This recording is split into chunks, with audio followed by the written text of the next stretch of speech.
Hola, buenos dias, mi gente. Hi, Taos. Welcome back to our series in the Valle, Prejudice and Reconciliation in Taos. We're here today with Mrs. Anita Rodríguez, author, artist, and all-around cool lady. I mean, my mind is already blown, and we haven't even started the interview. So, Mrs. Rodriguez, can you give us a little bit of background on yourself for our viewers that may not be familiar with you? Well, as you said, I'm a painter. I'm a writer. I was raised on Taos Plaza. My family has been living on your land, JuanIsidro, for about 300 years. I am therefore consider myself as close to indigenous as you can get without being on the tribal rolls, you know. And basically that's that. And this is my Uncle Joe. He's not feeling very good. Well, I'm glad Uncle Joe's with us today. Yeah. Right on. All right. So, as you know, our summer series in the Valle, Prejudice and Reconciliation in Taos, has to deal with systemic racism and whether or not it exists in Taos or if it's something more, something different. And so my first question to you, Ms. Rodriguez, does systemic racism exist in Taos? I have to laugh. Okay. Of course it does. There's no part of the United States that it doesn't. I would agree with that. In what ways do you feel systemic racism manifests itself in our community? Well, systemic racism manifests itself in all communities on all levels of life. So it depends on where you want to start.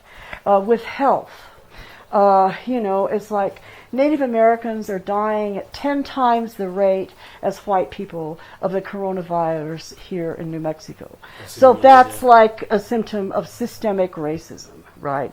And we could go on and on and on about, water in Navajo country and things like that, comparative incomes.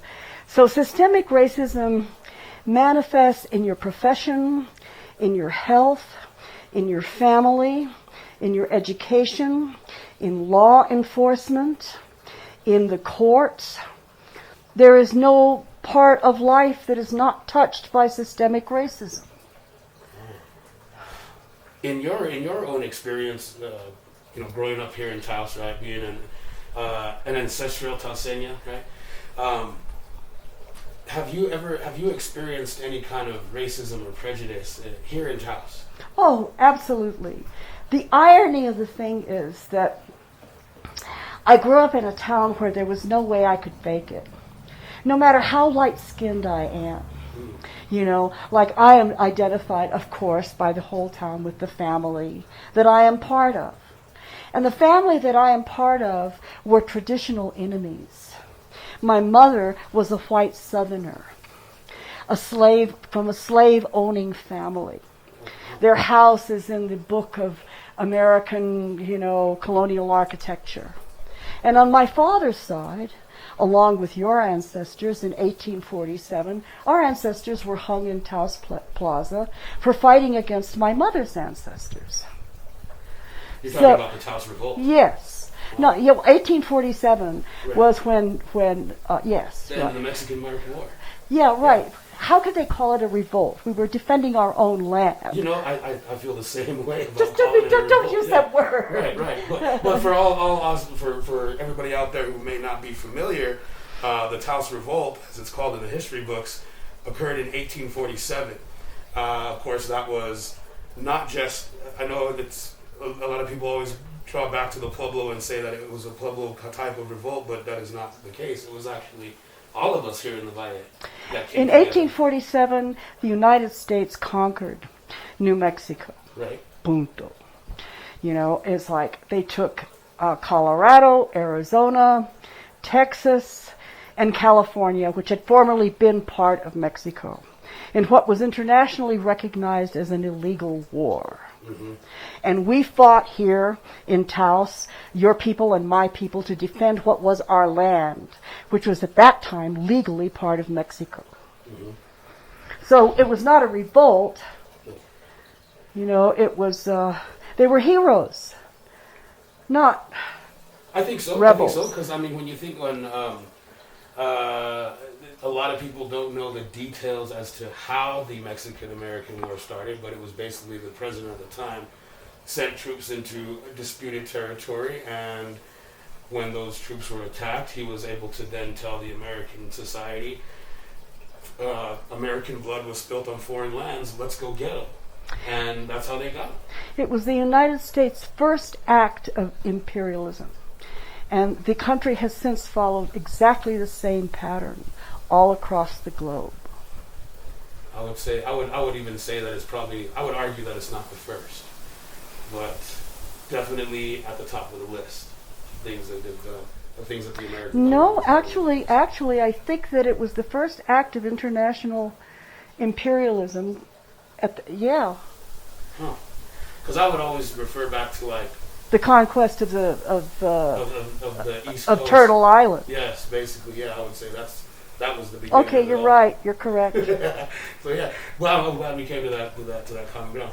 Now, because we've seen all this turmoil and brutality in our own little valley here, in our own complex history, do you see any reflections of the past in the current like BLM movement, the Black Lives Matter movement, just the recent protests and uprisings that have been taking place? Well, nationally, I support Black Lives Matter 100%. But here in New Mexico, Black Lives Matter and black people have not had an historical presence. And therefore, I think that even though it is the same struggle, I think that here in the Southwest, leadership should go to the people who have historically struggled against white supremacy on this land before the Black Lives Matter started. I think that we should form a coalition, but I think leadership should lie in the hands of, frankly, Native people, especially Native women. How so? You're on the front lines. We're on the front lines, but so are a great many of your people as well, man. I mean, if we extended further on down the border there, I mean, there are still children in cages today as we speak. Yeah, I know, JuanIsidro, but it's your land. I think it's. And there's other reasons for that too. I think that philosophically speaking, intellectually speaking, you can generalize about. I mean, all the tribes have different origin myths, different languages, different everything, but you can generalize about the tribes in this respect and say that they know how to relate to nature in a constructive way. And I think that that's really important. And I think that that kind of leadership and thinking also needs to be part of the movement, because we cannot heal society without healing the earth. Okay. Now that we're talking about that, what solutions would you like to see implemented to heal that ancestral trauma? Not just here, but all over the place. Well, Taos is the land that I'm committed to. Mm-hmm. This is the place that I love. But I think that here in Taos, we're kind of a prototype for colonialism, for the struggle against white supremacy. I think that Taos is kind of like a poster child or a classic example for the global struggle that everybody is involved in right now. So I think that if here in Taos, in our little town here, if we could find a way to achieve healing and reconciliation, that we could develop a template that would be relevant to all of the struggles here. And so what would it look like? We would be doing what we're doing now, JuanIsidro. We're sitting down together and we're talking. A lot of history has happened between your people and my people. A lot of blood has been shed. A lot of terrible things have been done, and they have not been opened up. And in order to stop repeating them, we have to say what they are. Mm-hmm. So we have to have a conversation between our peoples and recognize how mixed we are. I agree. In a previous interview with another one of our minds here in Taos, we spoke about origins of last names, and a lot of the last names that we have here in Taos, we recognize as, oh, that's a real Taos last name, Martinez, Marquez, those kind of names. But they have origins in different cultures, some of those names, and I always thought it was a great way to express the diversity that already existed here, even from the very beginning. Well, for instance, our language. Did you know that the word chile, tamale, avocado, tomato, zoquete, these are all words that everybody uses. They are from the Nahuatl. And also, we speak actually two languages. We speak classical Spanish, and then we speak a kind of an underground language, which was developed specifically for the purpose of being unintelligible to Anglos who speak Spanish, especially the cops. I got you. And that has a lot of Nahuatl words and Indian words and English words, and it's funny and pithy. You know, I've only got about, maybe 30%, but it's like a wonderful, I would love to write it. That would be something. I of course shy away from writing down languages because of my own cultural Right, reasons. yeah. But like Mary Alice Martinez over at the Pueblo. Oh, yes, I know her. And her partner there, Virginia Lujan, I think it is. I only know her by internet. Yeah. They're heading up that language program. Yes, I know. Part of the public school system now as well, and it's just amazing the curriculum that they put together. With those kind of cultural restrictions still going on. And it reminds me about the conversation that we were having before we started the interview about how taking out that one little piece of cultural identity can falter the entire foundation. Like you were talking about the construction, the changing of construction. And I never looked at my own tribe that way, but yes, the village was always a place for the community at large, on a whole. And when HUD housing came in, I can see how a little that sense of community was lost. And it had never dawned on me until we were having our conversation. Look at how important that was. Look at the classical village arrangement of the Hispanic village. Mm-hmm. It's always around the church. There's always the plaza. Mm-hmm. And like at the Pueblo, the houses face the plaza. Right. The plaza's where everything happens. That's where they hang everybody. That's where they have the dances. That's where everything goes down. So it's like the living hub. And in all of Latin America, the plaza is like you can in the plaza you can gossip, you can get your shoes shined, you can buy a newspaper, you can buy a taco, you can get find a lover, you can gossip. I mean, it's like you can find out what happened.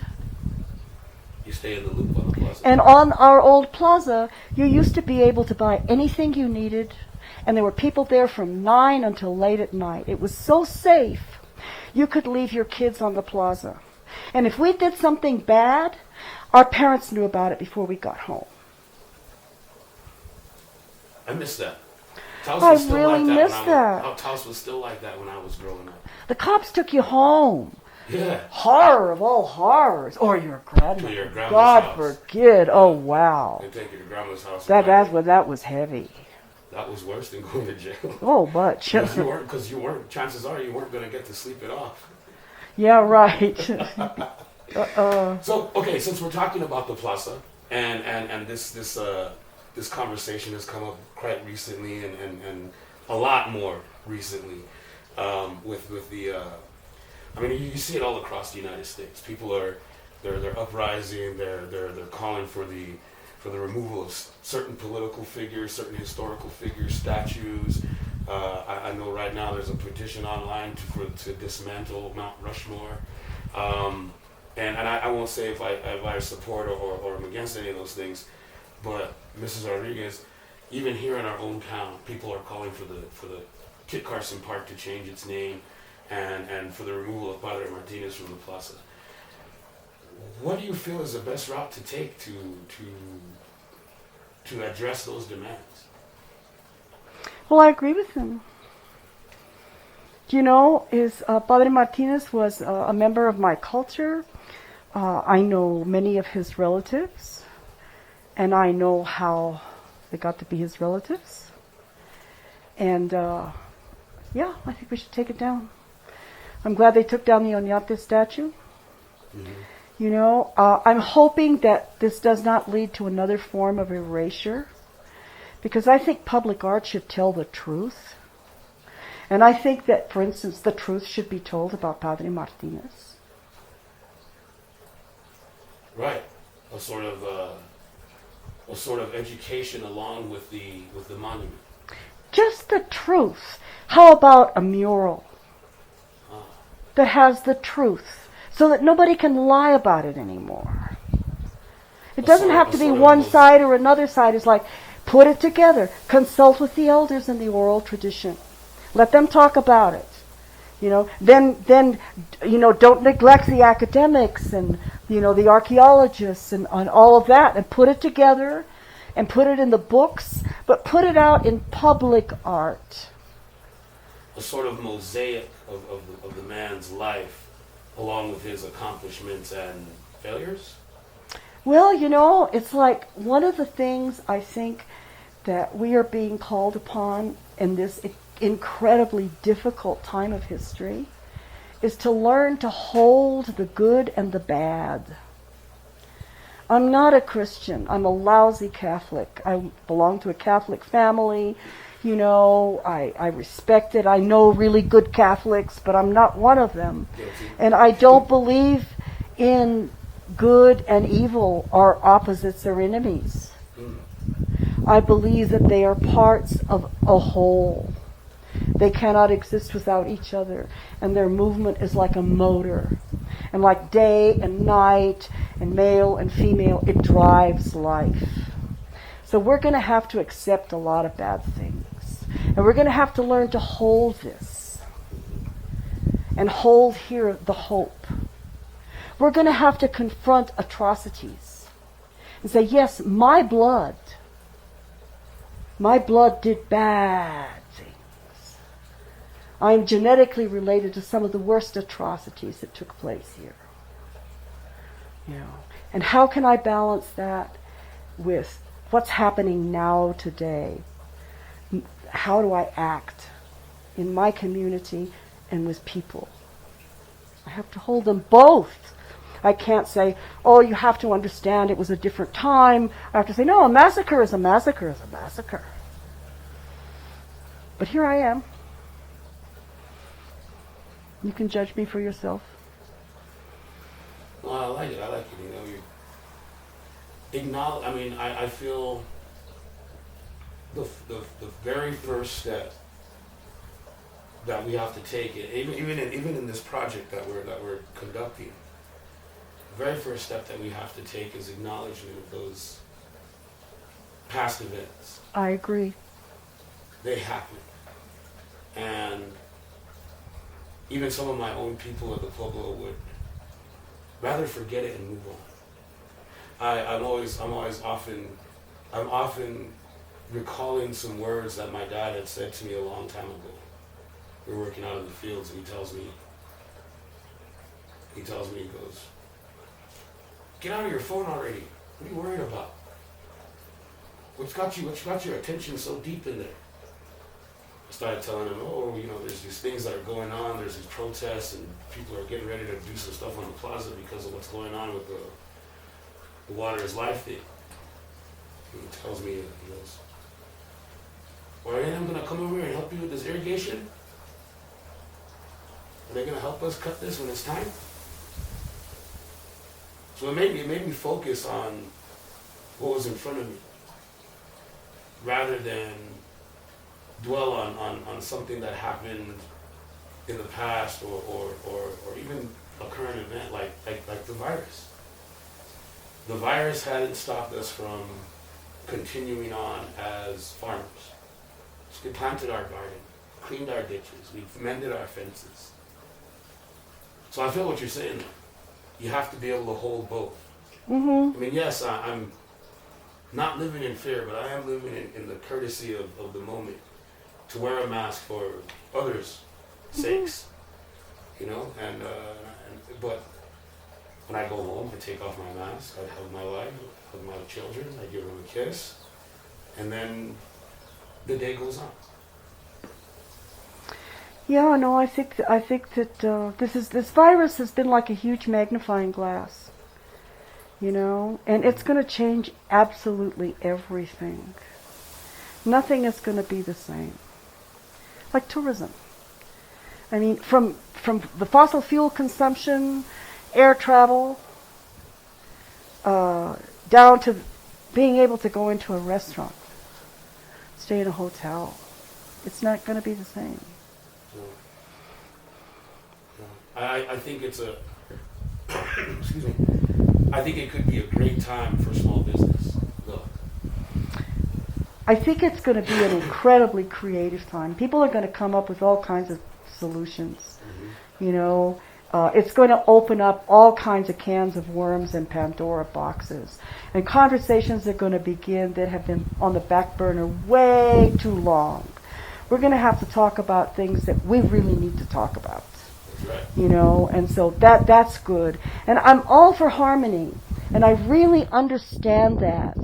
And harmony is one of the reasons why I think that Native American thinking should be given a leadership position or a voice in Black Lives Movement, because harmony not only within the community but with nature and in relationships with people of different cultures, harmony is an excellent value and it's based on respect. But if we don't expose the atrocities of the past, they will be repeated. It's agonizing and uncomfortable for colonizers and for white people to confront the history of what their people have done. Now, a lot of my people, Hispanic people, are going to have a hell of a time admitting. And otherwise it's going to keep happening. That's why, you know, we have to do both. We have to say, okay, we're going to keep the harmony, but we're going to talk about these things. Yeah, it hurts, but, you know, we're going to have to find a way to keep the balance. I think it's necessary to maintain that harmony, to talk about things like this nature, because at some point you'll get to the point where the bubble pops. You know, and that could be violent and terrible and devastating and life altering. That's why you need old people. Yeah. Because we have lived long enough to say, listen, mijo, we survived. We survived the Depression. We survived the war. I'm here to tell you that life goes on. I'm here to tell you that no matter how bad it gets, mijo, as long as you hang in there, it will change. I can promise you that. So no matter how bad it gets, remember, all I have to do is wait and do the little things. Take a bath, eat breakfast, step by step. That's how you're going to get through this. But you're going to get through it. And that's what old people are for, the so-called dispensable people of the population. We're the carriers of collective memory. Oh, no, I wouldn't say that. Whenever I think of the knowledge of elders, I know people that know me might think that my mind would go immediately to Kiva teachings and to Louis Sandoval, God rest his soul, man, my elder, the guy that taught me when I was in the Kiva. I know people would probably think that my mind would automatically go there, but it actually goes to Plato's Republic. In the beginning scene where Socrates is talking with Cephalus, and Cephalus is like the old grandpa. You never come see me no more. Come over here, sit down. I want to talk to you. You're never around no more. What come you never around? You're so busy. Tells him basically that, and then Socrates tells him, there would be nothing better in the world for me right now than to sit down and talk to you because of your age, and it is wise for men like me to talk with men like you because you've likely traveled the same path or a path that I may have to go down one day.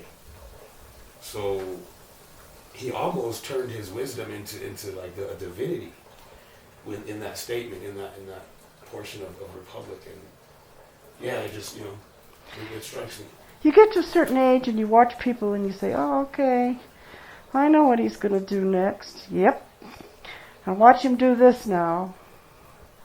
We have a saying in Spanish, El diablo sabe más por viejo que por diablo. The devil knows more from being old than from being the devil.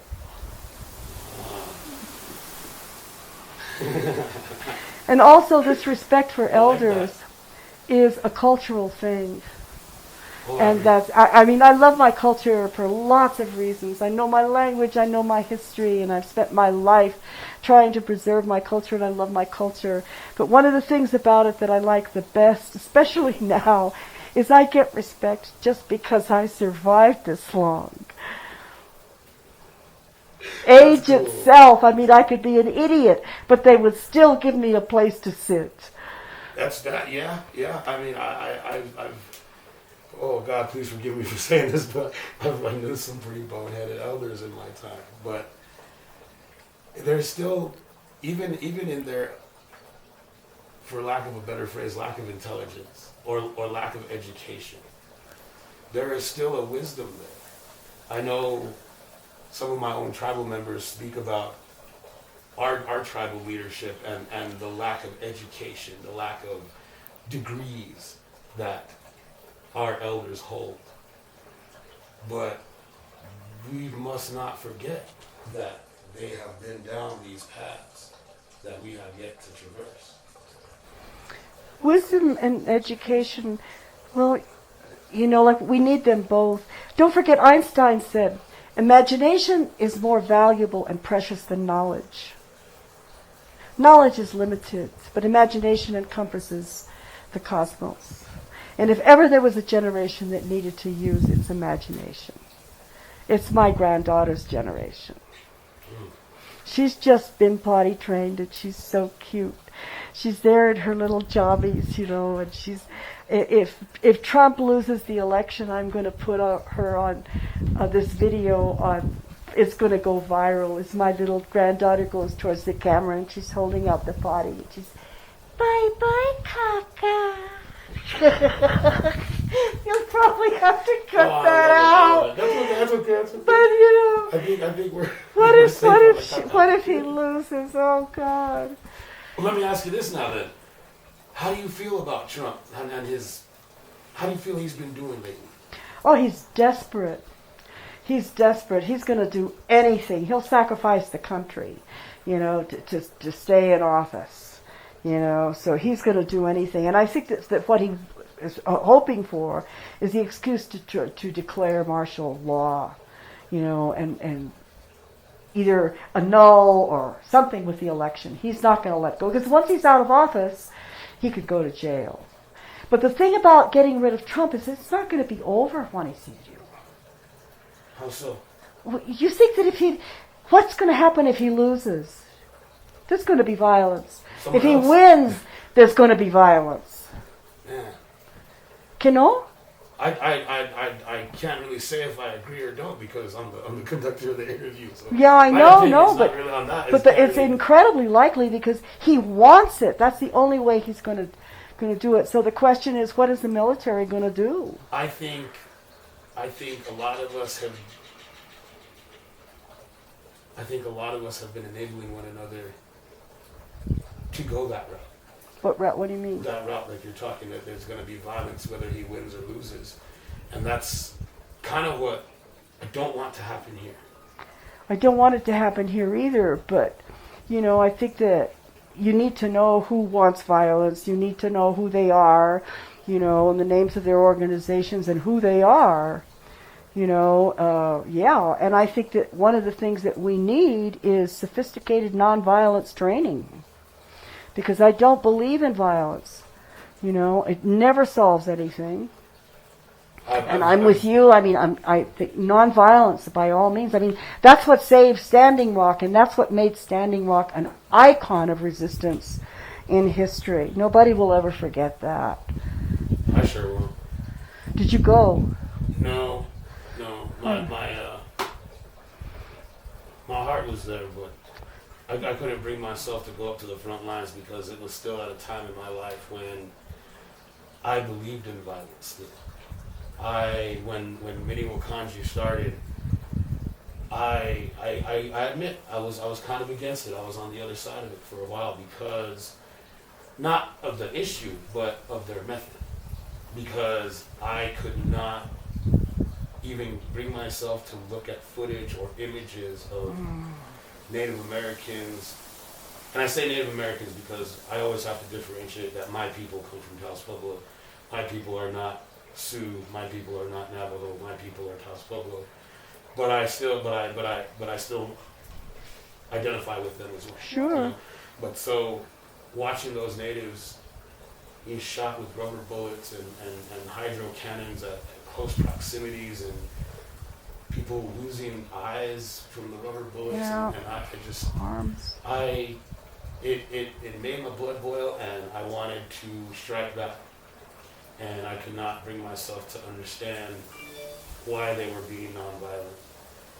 And then I had a very long conversation with Chris Lujan and he made me understand why it was necessary for them to stand in resilience as opposed to striking back.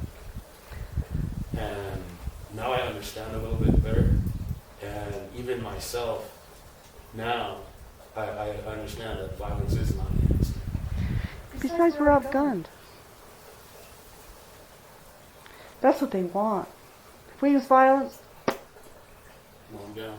yeah, mow us down like, Yeah. I think that a woman on Facebook was saying she thinks we should stay out of the streets in those cities where they're trying to provoke people. They're firing rubber bullets and those percussion grenades into peaceful protests. They're just looking for an excuse for a Tiananmen Square. So let's just go home and stay in our houses. Make them come and drag us out. I don't know. See, Maybe. I'm not saying that's a solution. Yeah, it's just one of the... It's an option that's there. It's an option. And we might as well have plan A, B, C, D, and E because nobody knows what's going to happen. Nobody knows what's going to happen. I think food sovereignty and protecting our water are the most important things, Well, what solutions would you like to see implemented to kind of curb the ancestral trauma? Even here in our hometown. Well, I can only say what I think would work here. I think that we should promote conversations. We should talk about the past. And then we should talk about how we can make the present better. Get it off our chest. Put it out there. And tell the truth. The truth, whatever it is, no matter how bad it is. Tell the truth. And tell the kids. And put the truth somewhere, like in a mural or the books or somewhere, so people can't lie about it anymore. And once the truth has been told, it says, okay, now what? Now what? Once the truth is, that's yeah. I can say, look, I've got $5 million and you've got 5, so, can you think of something we could do? Stand together. Or share the money. That's what I'm talking about. Share the money. I don't know if the millionaires would be so happy about that idea. Well, I certainly would be. I'd be okay with that, you know. But we come from cultures where, because I've worked on crews with Native men, white men, women, and Chicano men, and Mexican men, and Egyptian people, on scaffolding, 30 feet in the air, walking on boards this wide, covered wet with mud and tools and stuff. When you have to have body consciousness, everybody's moving, and I began to notice the different ways different cultures use their bodies, the way they use space, the way they think about space. And it's related to the way people think about architecture. But there are very interesting differences. Really interesting differences. And so I ended up hiring Native Americans and Mexicans. Because I'd be plastering with one of my Native American crews, which I could not mix with my Hispanic crews. I had to keep them away from each other, because they didn't work out together. But I'd be working with my Native American crew, and I'd say, "Oh, come on, you guys, it's going to snow.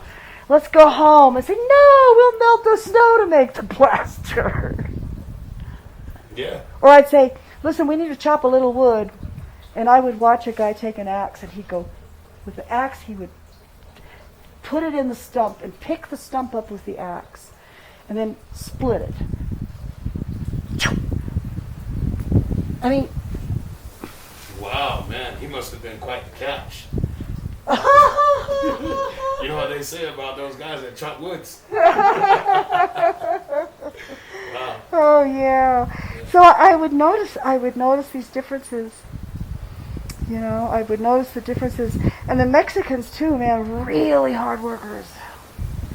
Tough. I know a woman who crossed the desert.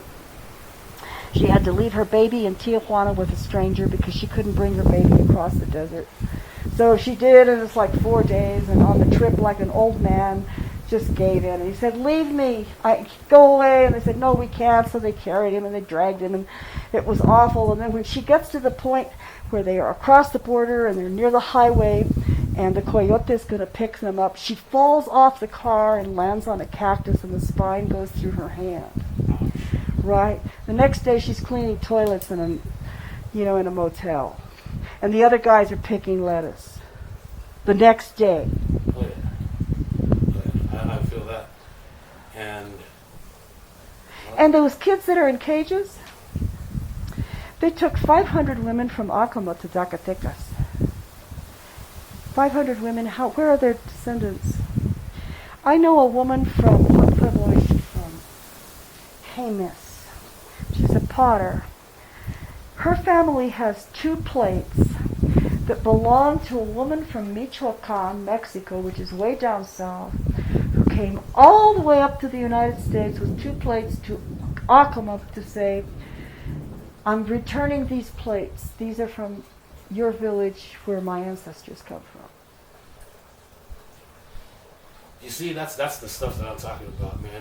It's our cultural diversity, our culture in New Mexico, in Taos, is so deep and complicated that it is oftentimes difficult for me to say. I mean, I can say what's Taos Pueblo because I'm so close to it, but to say what's what from the rest of the Southwest, the rest of New Mexico, the rest of Taos, it's very hard to discern from one culture to another which and where it came from, because it's so universal. Everybody goes to the fiestas. Everybody goes to San G. So, my paintings. I was raised by Native women. I was totally confused, and so was my daughter.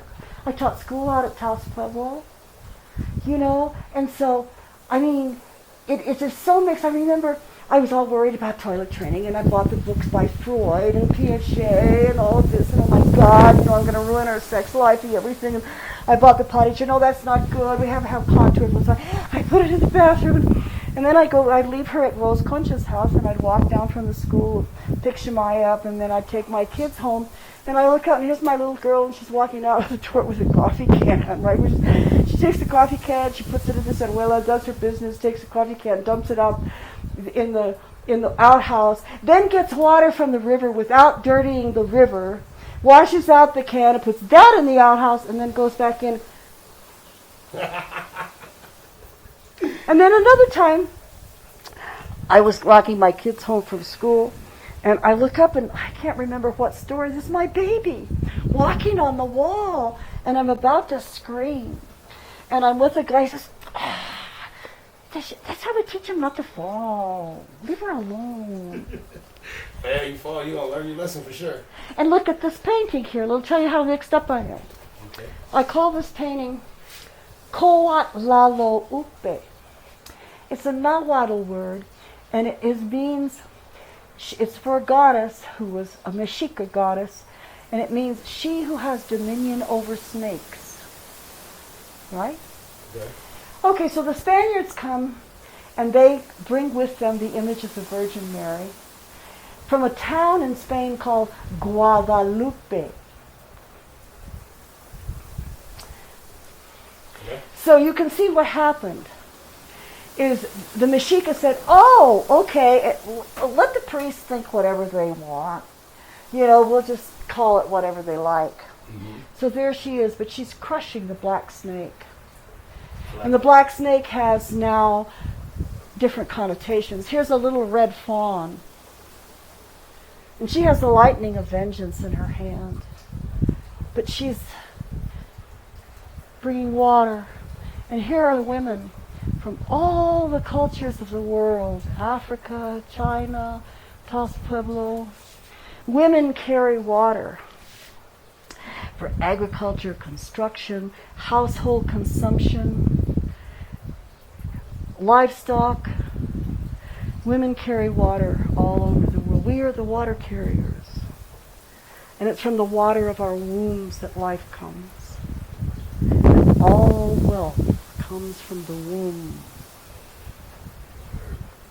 All wealth.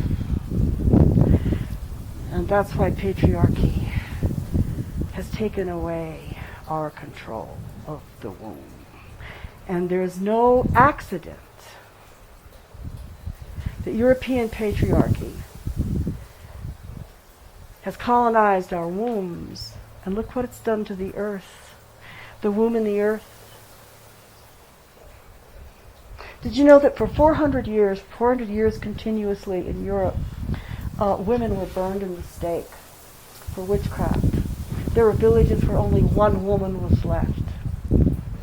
So at the end of that period of history, colonization began at Turtle Island, bringing with it a misogyny that had never existed on Turtle Island before this, because women were never treated that way here.